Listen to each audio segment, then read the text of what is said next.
Primeiramente, eu vou analisar a backhand do Djokovic.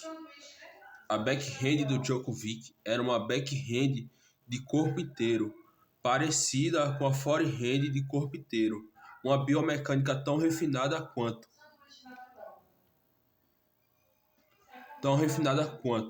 E essa backhand de corpo inteiro lembra alguns personagens de Baby Steps, como Krinshiha e Ogata. Para fazer essa backhand, você tem que chegar cedo na bola. Quanto mais cedo o jogador chega, melhor. O corpo tem que estar alinhado para a bola, na direção da bola. Os ombros e o quadril devem estar organizados para transferir a energia, girar o corpo inteiro. A potência da backhand vem principalmente da rotação do solo, pernas, quadris, tronco e ombros, e não apenas da força dos braços.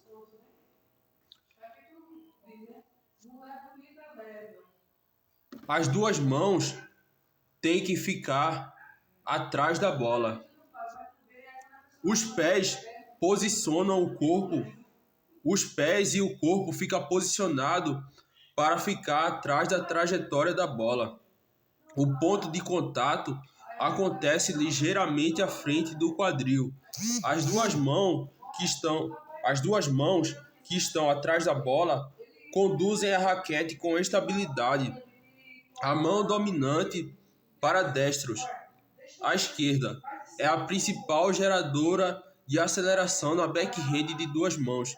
Depois do contato, o corpo continua girando naturalmente até o final do movimento.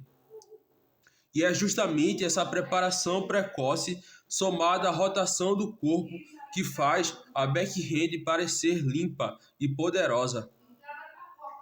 Porém, a backhand do Djokovic adiciona um detalhe que leva ela para outro nível, que transforma ela em um espetáculo, que seria o corpo inteiro, o peso do corpo inteiro totalmente para frente, o corpo inteiro totalmente inclinado para frente, quando ele vai soltar a rebatida no momento final. Ele também faz esse corpo inteiro para frente com o pé de trás. O pé de trás, ele dá um impulso para o corpo inteiro para frente. O pé de trás quase sai do chão e vai impulsionando para frente. Ele também tem uma precisão absurda, uma velocidade absurda. E a bola cai com controle e precisão cirúrgico em cima da linha lateral. E é uma bola tão rápida que às vezes o jogador adversário não consegue nem reagir a essa bola. Chega tão rápido que ele não consegue nem reagir. O Krinshiha e o Ogata conseguem fazer essa biomecânica perfeitamente, pois são dois jogadores especialistas em backhand.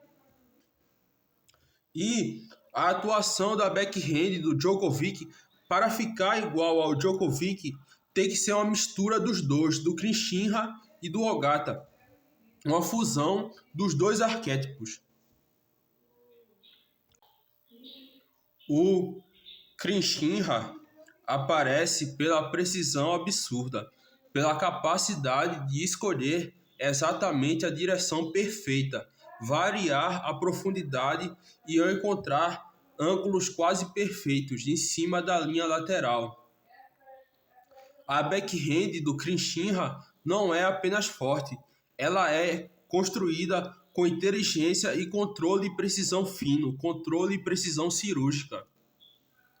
Já o Ogata chega na parte da velocidade da bola, aparece na velocidade da bola. Em vários momentos dá para perceber que a bola saía tão rápida do backhand que mesmo o Sinner, chegando perto, não conseguia reagir. É uma explosão de velocidade que lembra muito a backhand do Ogata. E por causa do Ogata, o Djokovic também consegue fazer essa backhand com o arco baixo e com mais ainda velocidade. Então, a backhand do Djokovic é uma mistura de técnica de backhand do Krishinha e do Ogata. A precisão e o controle cirúrgico do Krishinha e a velocidade e potência do Ogata. Agora, continuando a análise. Na partida entre Djokovic e Sinner, o Djokovic usou bolas baixas, quase deslizando, o que lembrou muito o Ogata. Deu para perceber várias vezes bolas com arco baixo, bolas baixíssimas, quicando baixíssimo, quase deslizando, e Sinner errando o time, devolvendo na rede. Esse padrão lembra muito Ogata. Ogata trabalha com bolas extremamente rápidas e rasas que tiram o tempo do adversário. A trajetória baixa da bola faz o oponente bater desconfortável, atrasado e muitas vezes prender a bola na rede. E esse foi um dos principais recursos do Djokovic para quebrar o ritmo do Sinner. Cruzados do Sinner. Lembrou muito o Takuma, mas lembrou também o Krishinha. Os cruzados do Sinner também têm uma conexão muito forte com o Krishinha. À primeira vista, parece apenas cruzados de construção, mas existe algo muito mais profundo. O Sinner repetia cruzados mudando a velocidade, mudando o arco da bola, alterando o tempo da bola. Não era só construção, era mudando todo o ritmo da bola a cada bola. E alterando também o peso da bola. Ou seja, o cruzado não servia apenas para abrir espaço, ele servia para coletar informações e desorganizar o time do Djokovic e preparar uma finalização perfeita logo após coletar informações. E essa é uma característica muito próxima do Krishinha, que é usar a repetição de golpes como uma forma de controlar a memória do adversário, manipular seu ritmo e fazê-lo perder a referência do tempo ideal de resposta. Por isso, o cruzado do Sinner nessa partida representa uma combinação de Takuma pela pressão ofensiva inteligente, o Maru pela criação de ângulos e espaços, o Krishinha pela manipulação constante do ritmo, velocidade, arco e do time, até provocar uma devolução de menor qualidade. E isso deixa a análise mais completa e mais alinhada com personagens de Baby Steps.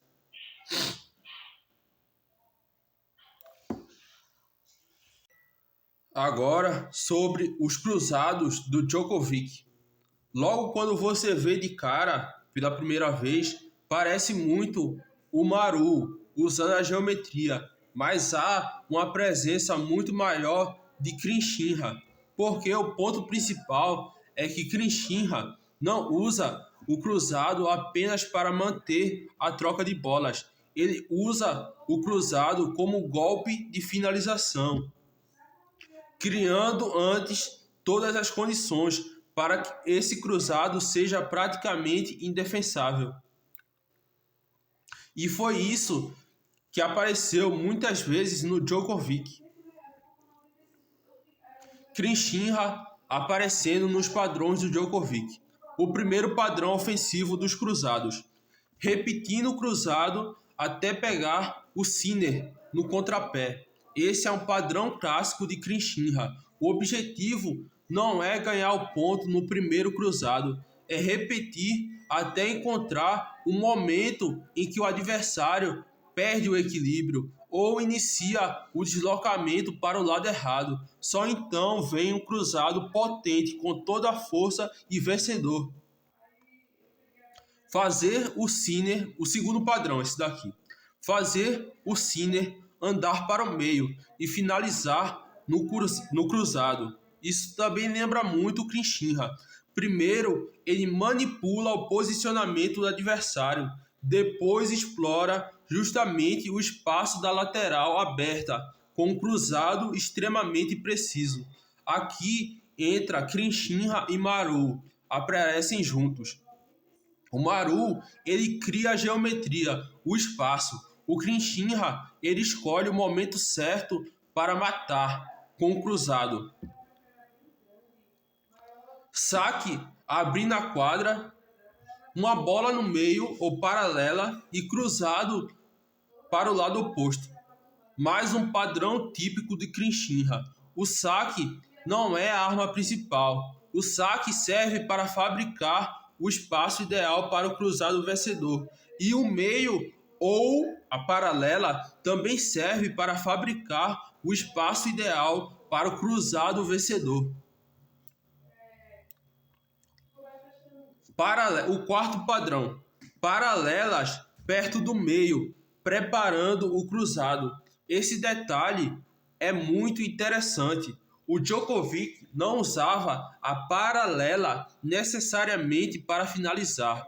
Ele a utilizava para alterar o posicionamento do Sinner, estreitar os ângulos e preparar o cruzado vencedor seguinte. É uma construção muito inteligente que lembra bastante o Krinchinha. Bolas no meio é o quinto padrão. Bolas no meio, abrindo espaço para o cruzado. Esse talvez seja o momento que mais lembra o Krinchinha. Bola no meio novamente. O Sinner perde a qualidade da devolução. O Sinner fica distante da lateral e o Djokovic finaliza com o cruzado vencedor. Isso é praticamente um roteiro do Krinchinha. Ele usa golpes aparentemente neutros para deslocar lentamente o adversário até que a lateral fique completamente aberta para o cruzado vencedor.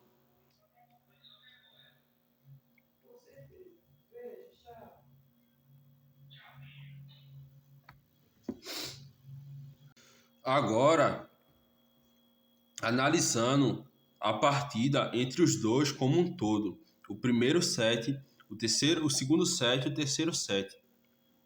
Essa partida foi muito interessante, porque os dois jogadores mudaram de identidade diversas vezes durante os pontos. Em vez de representar apenas um personagem, eles alternaram entre vários arquétipos, conforme a situação de trocas de bola. Jannik Sinner. O DNA principal foi o Takuma. O principal arquétipo foi o Takuma. O padrão apareceu repetidamente, cruzado para construir vantagem e depois finalizar na paralela. Cruzado aumentando a pressão.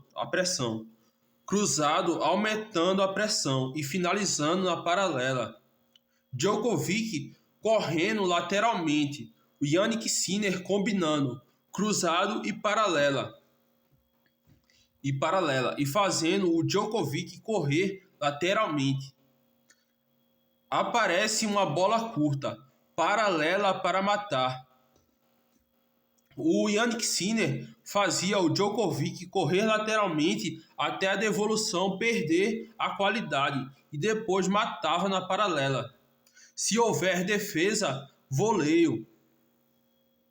E esse é exatamente o Takuma evoluído. Ele não bate forte por bater. Ele cria pressão até aparecer a oportunidade perfeita. E esse, o Takuma mais Peter agora. Outro arquétipo.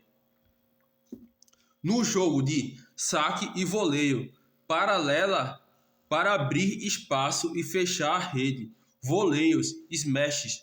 A partir do momento em que Sinner chega perto da rede, aparece bastante do Peter, especialista em finalizar rapidamente quando conquista posição ofensiva.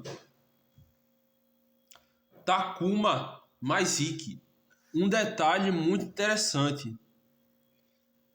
O Jannik Sinner, ele começava o rally mais devagar, com bolas mais lentas. Depois ele aumentava gradualmente a velocidade. Ou seja, ele estava constantemente mudando o ritmo, a velocidade, o tempo da bola. Estava constantemente mudando a altura, tanto do arco quanto a altura que a bola quica e sobe, e acelerando apenas no momento certo.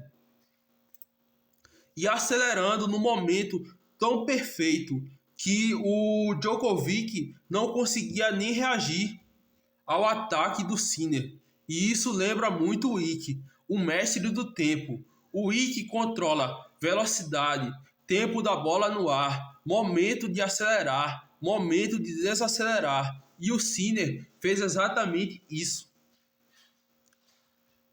Ikki puro. Outro momento parecido com Shoji Ikki foi que o Djokovic começou a atacar toda a bola lenta, tanto com forehand de corpo inteiro, quanto com backhand de corpo inteiro. O Sinner identificou isso e depois passou a variar mais a direção, fazer o Djokovic correr lateralmente e impor um ritmo cada vez mais rápido, aumentando cada vez mais a velocidade da bola. Isso é leitura durante a partida. Ele não insistiu no padrão, ele adaptou. E isso é muito Ikki. O Maru. O Sinner também usou muito a geometria. Ele usou bolas no meio, cruzados, para abrir ângulo e finalizar com a paralela. O Maru sempre procura criar espaço antes do winner. E o Maru, ele também controla todas as 3 profundidades da quadra, assim como o Sinner estava fazendo na partida. O Sinner matava ponto com bola curta, bola em profundidade funda, muito profunda, e bola em profundidade média. E isso é pura geometria. O Sinner praticamente desenhava a quadra toda. E isso é um jogo muito baseado em controlar a geometria da quadra. O Alex. A movimentação do Sinner chamou muita atenção e lembrou muito o Alex. O Sinner, ele entrava na quadra, saía da quadra. Ele, na linha de fundo, andava para frente, andava para trás. Movimentação lateral constante. Isso lembra diretamente o Alex, o mestre da movimentação. E lembra também as partidas no final do mangá, que o mangá começou a explorar o conceito de movimentação. E isso lembrou muito o Sinner nessa partida. O Alex não corre apenas para os lados, ele controla sua posição na quadra. E foi exatamente o que Sinner fez. O Kanda. O Kanda entra porque o Jannik Sinner era muito veloz.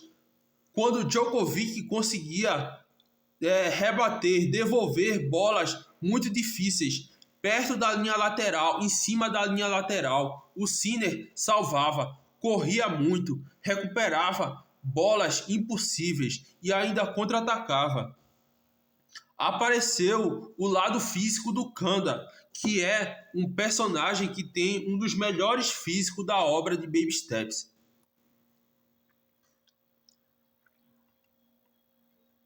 O Araya. O Araya aparecia quando o Sinner começava a impor um ritmo rápido e escolhia o momento certo para finalizar o ponto. O Krinchinha. Jannik Sinner e Krinchinha. O Krinchinha apareceu bastante, porque ele mudava constantemente a velocidade da bola, o arco, o tempo. e o Sinner fazia alterações sutis na bola, até o Djokovic perder completamente o time. E isso é uma construção baseada em memória, percepção e manipulação do ritmo do adversário. Agora, o Djokovic. O Djokovic foi o principal, foi o Maru. O personagem que mais apareceu em Djokovic foi o Maru. O Jannik Sinner, o Djokovic, ele conseguia usar bolas no meio para abrir espaço e finalizar com o cruzado. Paralela para abrir espaço e finalizar com o cruzado. Cruzado para abrir espaço e finalizar na paralela. E principalmente bolas no limite, em cima, perto da linha lateral. E tudo sempre era criado com geometria, não era força, era controle do posicionamento do Jannik Sinner. Maru mais Zik. O Djokovic também alternava muito, bolas baixas, bolas rápidas, profundidade média. E isso lembra muito, e isso alterava completamente o tempo de preparação do Sinner. E isso é controle de tempo, e isso é muito Ike. Maru mais Takuma. Quando Djokovic percebia o espaço, ele utilizava primeiro cruzado, Sinner sai da quadra, paralela vencedora. Ou paralela, Sinner chega desequilibrado, cruzado, vencedor. Ele construía antes de atacar, mas ele também era agressivo, de forma inteligente, muito parecido com o Takuma misturado com o Maru. O Peter. Quando Djokovic via uma bola de arco alto demorando muito tempo no ar e também lenta, ele avançava e fazia o smash. E isso é muito uma mistura de Peter com Takuma. O Alex. Djokovic fez o Sinner andar para trás, correr para os lados, sair da quadra. Isso mostra exatamente um excelente domínio de posicionamento do adversário. O Kanda. O Kanda aparece porque o Djokovic fez o Sinner correr lateralmente e também aparece em um detalhe que pode até não parecer o Kanda, mas parece, porque ele começou a fazer o Sinner correr lateralmente e com bolas extremamente baixas que obrigavam o Sinner a quase sentar no chão da quadra. E isso gera um desgaste físico enorme, porque além de eu correr lateralmente numa velocidade muito grande para salvar a bola, eu ainda tinha que sentar, dobrar os joelhos e quase sentar no chão para devolver a bola. E isso força muito da perna. Isso causa muito desgaste na perna do Jannik Sinner.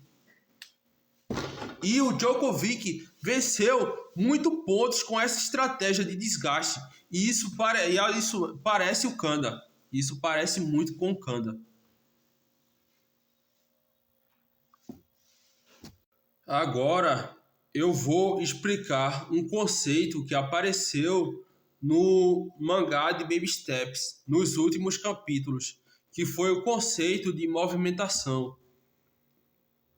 O Sinner, ele se moveu constantemente durante a partida. No fundo da quadra, ele estava constantemente se movendo para frente, para trás. Até mesmo quando ele avançava dentro da quadra, ele se movia para frente, para trás, para os lados. O Jannik Sinner, durante a partida, ele estava tentando encontrar uma região, uma zona de ataque preferida. Ou seja, o Sinner buscava uma posição preferida para atacar. Geralmente, constantemente, era uma posição entre a linha de base e a rede, alguns passos dentro da quadra. Nessa região, ele tinha tempo para reagir, podia atacar de qualquer lado e encontrava seus melhores winners. Era como se ele tivesse descoberto sua zona ideal de finalização. E isso, inclusive, lembra muitos personagens de Baby Steps. E lembra muito a partida do Maru no final do mangá. Porque o Maru no final do mangá, ele estava sempre procurando uma posição onde ele tinha vantagem. Que ele conseguia o território onde ele tinha vantagem. E foi exatamente o que o Sinner fez na partida. O que o Yannick Sinner fez. Ele procurou o território onde ele tinha vantagem. E atacou sempre na região que ele tinha vantagem.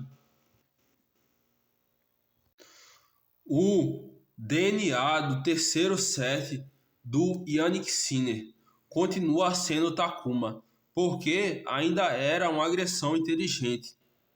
Assim como o Takuma, o Yannick Sinner só atacava quando ele tinha vantagem, ou seja, ele só atacava quando o Djokovic saía da quadra, ou o Yannick Sinner só atacava quando o Djokovic chegava desequilibrado, ou Yannick Sinner só atacava quando a devolução perdia a qualidade. A diferença é que agora, no terceiro set, o Takuma encontrou sua zona de domínio. Ele não esperava apenas uma bola curta.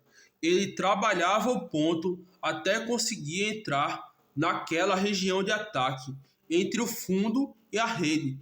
Quando chegava ali, ele conseguia finalizar com cruzado, com paralela, com forehand de corpo inteiro, com voleio, com smash, e tudo ficava muito mais perigoso.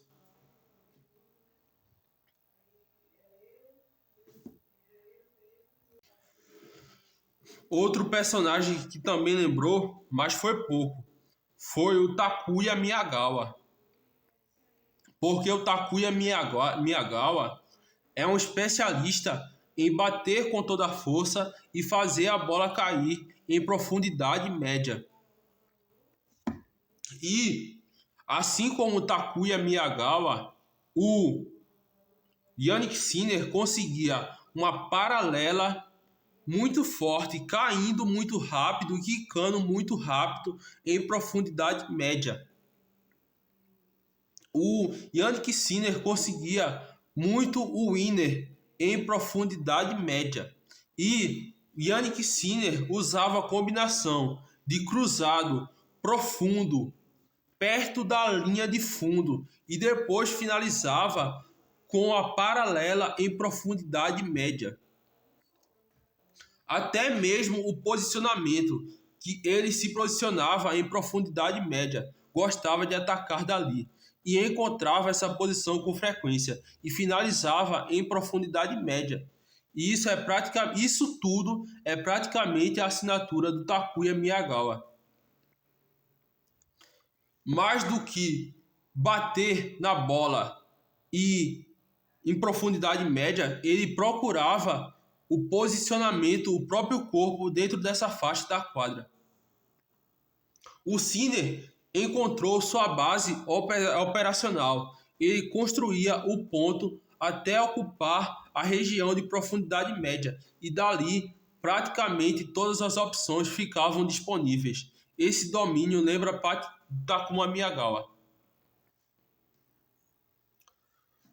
Souji Ikki. A manipulação do tempo continuou impressionante. Deu para perceber velocidade lenta, velocidade rápida, arco alto, arco baixo, kick alto, kick baixo. Tudo isso quebrando completamente o time do Djokovic. O Yannick Sinner lembrou muito Souji Ikki, o domínio do relógio da partida. Cristina. Os cruzados continuam lembrando o Krishinha. Não eram cruzados aleatórios, eram cruzados para deslocar, cansar, abrir espaço e construir o winner. o Krinchinha apareceu novamente. O Maru. A geometria do Maru ficou ainda mais evidente. O Sinner ele gostava de fazer cruzado.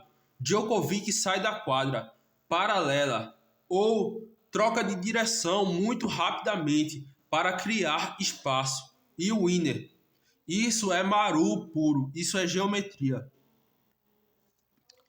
A descrição de movimentação foi muito Alex. A movimentação constante, de para frente, para trás, laterais, entrando na quadra, encontrando posicionamento, encontrando a lateral da quadra perfeita para ele. O Alex consegue controlar onde ele quer jogar e o Sinner fazia isso o set inteiro. O Peter, toda vez que apareceu voleio, smash, aproximação da rede, o Peter apareceu. O Araya também apareceu. A agressividade aumentou muito. Deu para perceber. Força máxima, troca constante de direção, ritmo rápido, muito acelerado, winner muito rápido, rallies curtos. Só que diferente do Araya, não era só força e velocidade, havia um controle muito preciso. Bolas perto da linha lateral ou muito profunda. Então continua sendo uma mistura de Takuma com Maru, porém com momentos de explosão de velocidade e ritmo muito rápido e acelerado do Araya.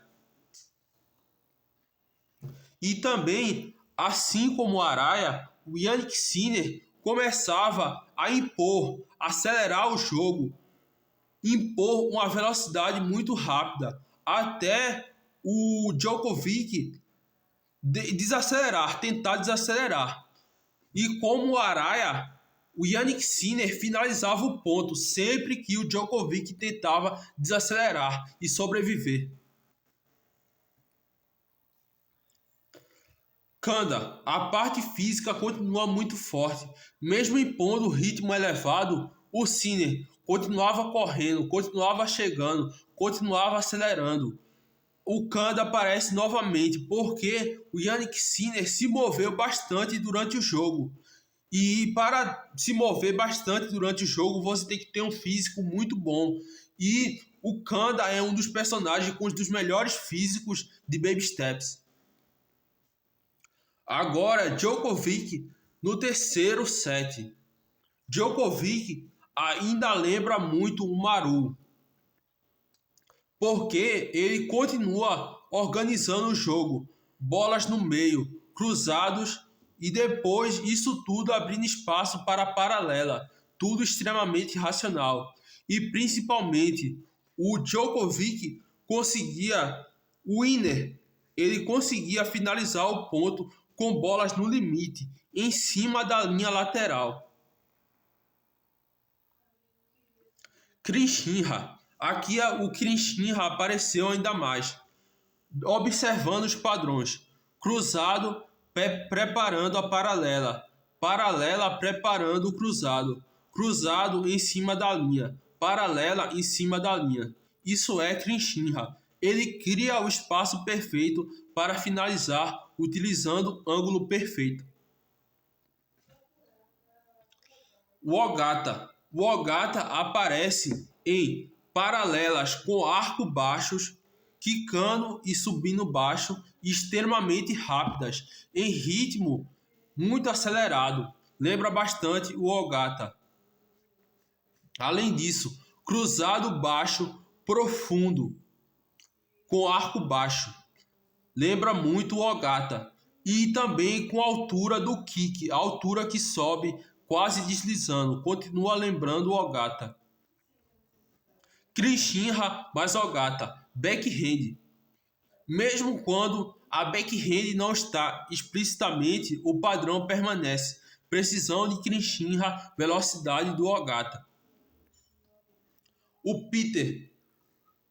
Quando o Sinner desacelerava, o Djokovic entrava. Smash ou voleio. Peter novamente. Alex. Mesmo o Djokovic perdendo vários pontos, O Djokovic salvou inúmeras bolas, correu lateralmente, para frente e para trás. Alex aparece. O Kanda. A insistência chamou a atenção. Assim como o Kanda, o Djokovic simplesmente não desistia do ponto. Ele se recusava a perder aquele ponto. Mesmo quando ele perdia o ponto, ele sempre continuava lutando. Ele nunca desistia de uma bola. Ele corria até o fim para salvar a bola. O detalhe mais interessante do terceiro set, o ponto mais importante da partida, foi o Djokovic tentou diversas vezes impor um ritmo muito alto para prender o Sinner no fundo da quadra. Só que aconteceu algo muito curioso. O Sinner passou a usar esse próprio ritmo acelerado para chegar na sua zona favorita de ataque, localizada a alguns passos dentro da quadra, na região de profundidade média. Quando o Sinner alcançava essa posição, ele podia finalizar com praticamente qualquer golpe, forehand de corpo inteiro, paralela, cruzado, voleio, smash. Esse comportamento representa uma combinação muito rara de arquétipos. Takuma, porque constrói a pressão até surgir a oportunidade. Takuya Miyagawa, porque transforma a profundidade média em sua principal zona de domínio e finalização. Alex, porque usa a movimentação constante para conquistar essa posição ideal. O Maru, porque ele cria os espaços necessários para chegar até essa posição ideal. O Shoji Iki, porque escolhe o momento exato de entrar na quadra. O Peter, porque aproveita essa proximidade da rede para encerrar muitos pontos com voleios e smashes. E foi justamente essa combinação que decidiu o terceiro set. O Jannik Sinner não venceu apenas porque bateu melhor na bola. Ele venceu porque conseguiu repetir diversas vezes, conduzir a bola, a troca de bolas até a região da quadra onde seu tênis era mais perigoso, enquanto Djokovic raramente conseguia impedir que ele ocupasse essa zona de ataque. O Jannik Sinner conseguiu vencer porque a movimentação foi superior e o Jannik Sinner conseguia chegar na região da quadra onde seu tênis era mais perigoso.